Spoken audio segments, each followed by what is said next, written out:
নমস্কাৰ আমাৰ সমাজত সুন্দৰ সুন্দৰ ফকৰা যোজনা প্ৰবচন প্ৰবাদ বাক্য ভৰি আছে তাৰে এটা প্ৰবাদ বাক্য এনেকুৱা বাঘে খাই দেখি কাপে খাই লেখি সাপে খালে জানিব কপালৰ লিপি এতিয়া সাপে খোৱাটো ভাগ্যৰ মানে বেয়া ভাগ্যৰ ফল বুলি কোৱা হৈছে বাঘে দেখিলে খায় আৰু কাপে অৰ্থাৎ কলমে লেখিলেও কেতিয়াবা বিপদত পৰিব পাৰে অলপতে মোক সৰ্পই দংশন কৰিলে এই কথাটো মই ক'বলৈ গৈছো হঠাতে মই আগফালৰ পৰা পাছফাললৈ যাওঁতে যোৱা 12 আগষ্ট তাৰিখে দিনতে দুপৰ বেলা 10 মান বজাত হঠাতে মই ভৰিটো মানে ঘৰৰ কাষতে ভৰিটো পৰি গ'ল আৰু মোক মেৰাই ধৰিলে মই এডাল ৰছীৰে কেনেকৈ মেৰ খাইছো বুলি ভাবি তললৈ চালো আৰু স্বতঃস্ফূৰ্তভাৱে মই যেতিয়া দেখিলো এটা সৰ্প আৰু মই তেতিয়া চিঞৰ মাৰি দিলো বৰ ডাঙৰকৈ চিঞৰ এটা স্বতঃস্ফূৰ্তভাৱে ওলাই আহিলে ঘৰৰ মানুহবিলাক দৌৰি গ'ল আৰু মই লাহেকৈ আহি আগফালৰ চকীত বহিলো অলপ সময়ৰ পাছত মোৰ ল'ৰাটোৱে ক'লে বোলে এয়াচোন তেজ ওলাই আহিছে মোৰ বাওঁ ভৰিটোৰ আঙুলিৰ পৰা ৰক্তক্ষৰণ হৈছে তেতিয়া গম পালো যে দংশন কৰিলি সেই সময়ত মই অলপমান আতংকিত হৈছিলো কিন্তু সেই সময়তে মোৰ ল'ৰাটোৱে ততাতৈয়াকৈ এতিয়া অন্য কথা নহয় এতিয়া হস্পিটেললৈ যাব লাগে বলক বলক বুলি গাড়ীখন উলিয়াই মোক 1 মিনিট 2 মিনিটৰ ভিতৰতেই গাড়ীত তুলি লৈ গ'ল প্ৰগতি নাৰ্ছিং হোম শিৱসাগৰৰ এটো আপোনালোকে জানে যে প্ৰগতি নাৰ্ছিং হোমত মোক ভৰ্তি কৰি দিলেগৈ তাৰ ইমাৰ্জেন্সি ৱাৰ্ডত প্ৰথমতে মোক ভৰ্তি কৰিলে আৰু তাতে ডাক্তৰ কোঁৱৰ ছাৰক মই লগ পালো তেখেতে চালে আৰু তৎপৰতাৰে তাৰ স্বাস্থ্যকৰ্মীসকলেও মোক পৰীক্ষা নিৰীক্ষা কৰিলে আৰু তেতিয়া মোৰ ভয়টো অকণমান তেখেতলোকক দেখি কমি গ'ল তেখেতলোকে মোক তেজৰ পৰীক্ষা কৰিলে ইনজেকচন দিলে আৰু অনেকখিনি মলমাদিও প্ৰয়োগ কৰিলে তাৰ পিছত প্ৰথম পৰীক্ষাটোৰ খবৰ আহিল আধা ঘণ্টা মানৰ পাছত যে আউট অফ ডেঞ্জাৰ হ'ব নেকি কেছটো এই বুলি কিন্তু তেখেতলোকে হস্পিটেল অথৰিটিয়ে ক'লে যে এতিয়া কেবিন ল'ব লাগিব তেখেতলোকে 24 ঘণ্টা নিৰীক্ষণ কৰি থাকিব কেবিনলৈ লৈ গ'ল তাতে তেখেতলোকৰ তাৰ প্ৰগতি হস্পিটেলৰ বিশিষ্ট চিকিৎসক ডাক্তৰ টংকেশ্বৰ দেউৰী ছাৰে মোক লগ কৰি বহুখিনি পৰামৰ্শ দিলে আৰু মই সকাহ পালো তেখেতলৈ ধন্যবাদ জনাইছো আৰু স্বাস্থ্য কৰ্মীসকলেও বাৰে বাৰে মোক খবৰ লৈ থাকিল আৰু পৰীক্ষাও কৰি থাকিল সেই তেখেতলোকেও মোক বহুত সকাহ দিলে সন্ধ্যা 8 মান বজাত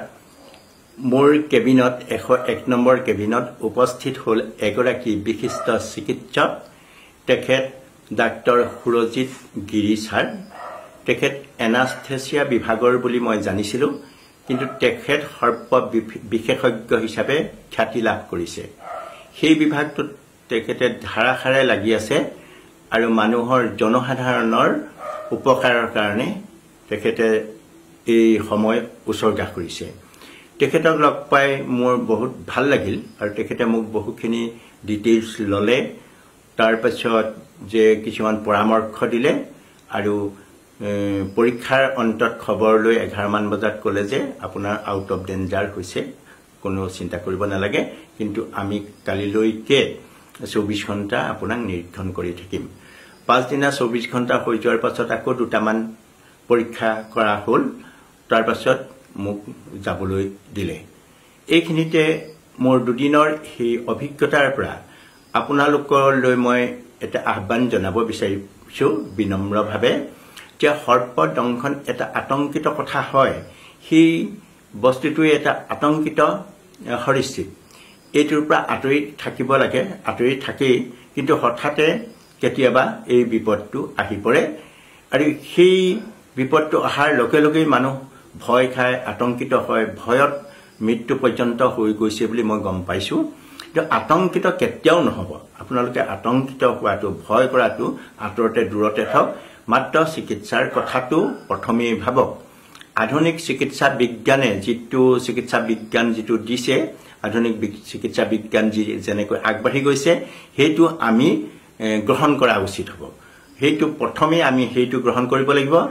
অনেকে আকৌ এই যে জৰা ফুকাবিলাকত বিশ্বাস কৰে সেইটো বাৰু সাইকোলজি কথা সেইটো সাইকোলজি কথাটো পাছৰ কথা কিন্তু প্ৰথমতে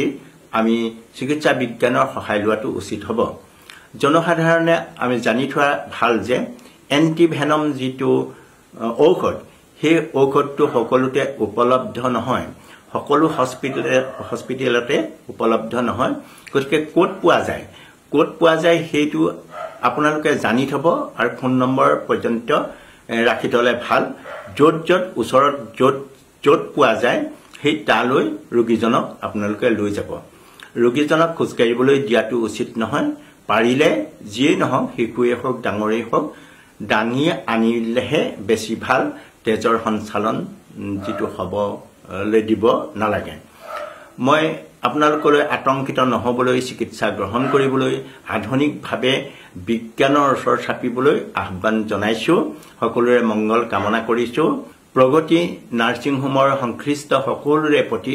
মই শ্ৰদ্ধা আৰু কৃতজ্ঞতা জ্ঞাপন কৰিছো আপোনালোকলৈ শুভেচ্ছা জনাইছো সকলোৰে মংগল কামনা কৰিছো ধন্যবাদ